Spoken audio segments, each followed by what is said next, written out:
Hello friends, good morning. এসে গেছি নতুন একটি ব্লগ নিয়ে। অনেক দিন পরে মানে এই ধরনের একটা নতুন ব্লগ আর কি।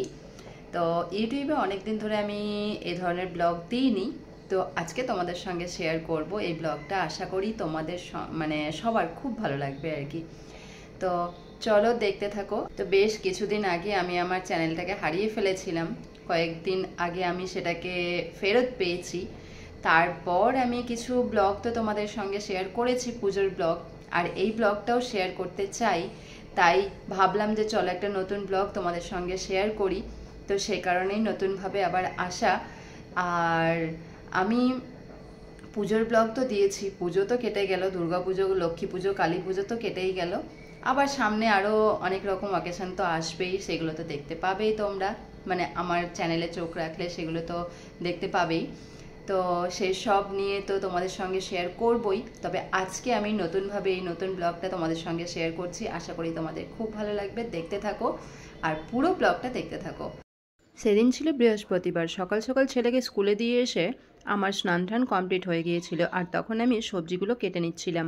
এ দেখো কি কি রান্না হবে। আলু পটলের সবজি, আলু করলা ভাজা, আর এদিকে ভাত বসিয়ে দিয়েছি। এবার আলু করলা ভাজাটাকে আমি করে নেব, তারপর আলু পটলের সবজি করব। একটা দুঃখজনক ব্যাপার কি জানো, ওইদিকে ভাত বসিয়েছি, এইদিকে আলু পটল আর করলা ভাজাটা আমার হয়ে যাবে, কিন্তু ভাতটা সেদ্ধ হবে না, এত সময় লাগে ভাত হতে। 11:30 বেজে গেল, এখন আমার রান্না হয়নি। 12টা বাজতে বাজতে আমাকে কমপ্লিট করতে হবে, কেননা আবার ছেলেকে নিতে যেতে হবে। দেখা যাক কতক্ষণে হয়।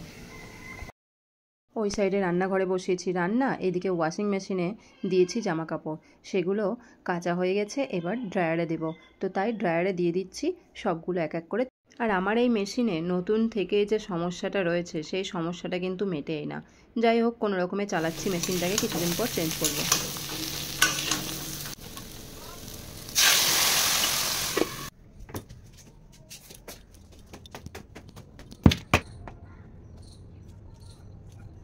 কাজের আর শেষ নেই, একবার এইদিকে যাও তো একবার ওই দিকে, এই কাজ করো তো ওই কাজ করো।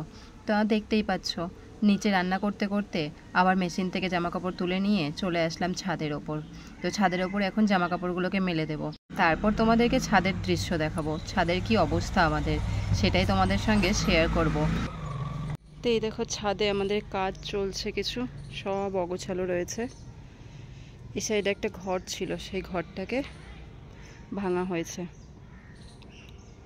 টিনের ঘর ছিল ছাদের ওপর, যেটা ভাঙা হয়েছে। রৌদ্রের সময় আমাদের খুব মজা হবে এখানে, মানে শীতে রৌদ্রের সময় আর কি। জামা কাপড় শুকাতে দিতেও বেশ ভালো লাগছে, এখন ফাঁকা হয়েছে যেহেতু। তো চারিদিকে নোংরা হয়ে রয়েছে, এগুলো পরিষ্কার করতে হবে। কাজে আছে দুজন, সেগুলো ঠিকঠাক করছে। ছাদটার একেবারে বেহাল অবস্থা হয়েছিল। তো দু সাইডে ঘর ছিল, সেই দু সাইডের ঘরকে এক সাইডে করা হয়েছে, আর এক সাইডটাকে পুরো ফাঁকা করা হবে। তো সেগুলোরই কাজ চলছে। এখন আমি জামা কাপড়গুলো শুকোতে দিয়ে নিচে যাব, রেডি হব, ছেলেকে নিতে যাব।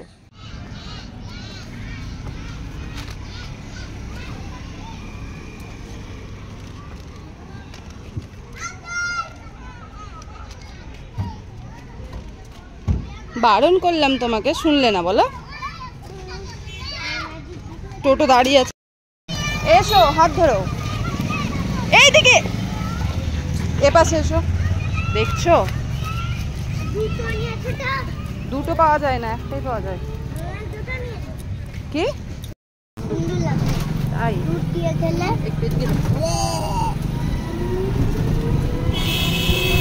এটা নরম আছে, দুধ দিয়ে খেলে নরম হয়ে যাবে। নরম হবে না কেন? নরম করলে দুধ দিয়ে খেলেই তো নরম হবে আর খেতে ভালো লাগবে, শক্ত খেলেই তো পেটে ব্যথা হবে। হ্যাঁ, আবার তুমি বেশি বোঝো নাকি? আমি ঠিকটা বুঝি, বেশিও না কম না। কি দিব? ডিম করে দাও। কেন, চিকেন খাবে না? চিকেন ঝাল আছে তো ঝাল ছাড়া দেবো। ঠিক আছে, ওই ঝালগুলো বের করে দিবা, তারপরে হাড়িগুলো বের করে দিবা, তারপরে আমাকে খাওয়াই। না না না না, পুরো হাড্ডিগুলো আবার কি গো? না না পুরোটাই পুরোটাই চিংড়ি বাগানে জল দেখো, সুইমিং পুল তোমার। এই এটা সুইমিং পুল, আমার ওইটা সুইমিং পুল। আচ্ছা, গাছ আছে। এখন 2টো বাজে, আমরা ছাদের ওপর উঠলাম। বাবু দেখবে ঘরটা কতটা কি হয়েছে না হয়েছে সেটা দেখবে বলে ছাদের ওপর আসলাম। এই যে ও এখন দেখতে গেল কোথায় কি রাখা আছে, কিভাবে ঘর হয়েছে, কতটা হয়েছে সেটাই দেখতে এলো। ওর খাওয়া হয়ে গেছে, আমাদের এখনো খাওয়া হয়নি। চলো এবার নিচে চলো। তো এখনো কমপ্লিট হয়নি কাজ, অনেক কাজ বাকি আছে, এখনো অনেক কাজ বাকি আছে, কমপ্লিট হয়নি। চারিদিকে মানে দেখে একদম নোংরা লাগছে, চারিদিকে যা আছে ছড়িয়ে ছিটিয়ে।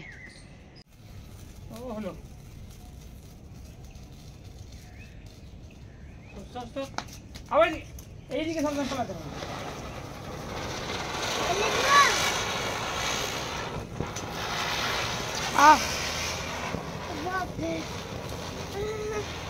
ধরে ধরে আমি যাবো না। বুঝা যাবে না।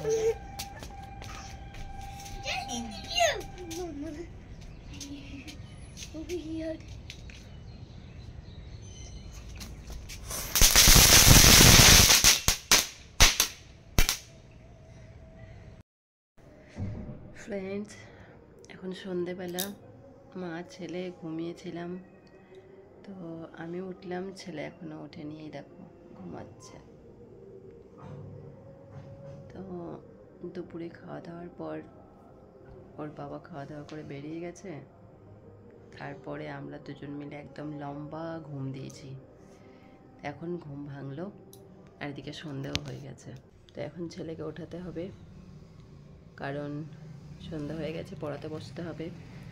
অনেক কাজকর্ম আরও রয়েছে, তারপর রাত্রের খাবারের ব্যাপার মানে রান্নার ব্যাপার রয়েছে, অনেক কিছুই কাজকর্ম রয়েছে। তো এখন আমি ওকে ওঠাবো, তারপর ফ্রেশ হয়ে কাজকর্মে লেগে পড়বো। অনেকক্ষণ ঘুমিয়েছি, তারপরেও কিন্তু ঘুম পাচ্ছে। তো চলো এই ব্লগটা এখানে শেষ করব, আর কন্টিনিউ করব না, কারণ অনেক কাজ রয়েছে, বললাম তো তোমাদেরকে। তবে বিশেষ কাজ হচ্ছে সব আগে ছেলেকে পড়ানোটা। ছেলেকে পড়াতে বসলেই আমার অনেকটা সময় যাবে, আর ওকে পড়াতে পড়াতে আমার অনেক রাতও হয়ে যাবে। যেহেতু ওকে বেশি সময় দিতে হবে, তাই আমি তোমাদেরকে এখন আর সময় দিতে পারবো না। তাই ব্লগটা এখানেই এন্ড করছি। যদি তোমাদের কিছু ভালো লেগে থাকে তাহলে লাইক, কমেন্ট, শেয়ার করে দিও, আর সকলের পাশে থেকো। আর যারা এখনও আমার চ্যানেলটাকে সাবস্ক্রাইব করোনি তারা আমার চ্যানেলটাকে সাবস্ক্রাইব করে দিও। টাটা, ভালো থেকো, সুস্থ থেকো।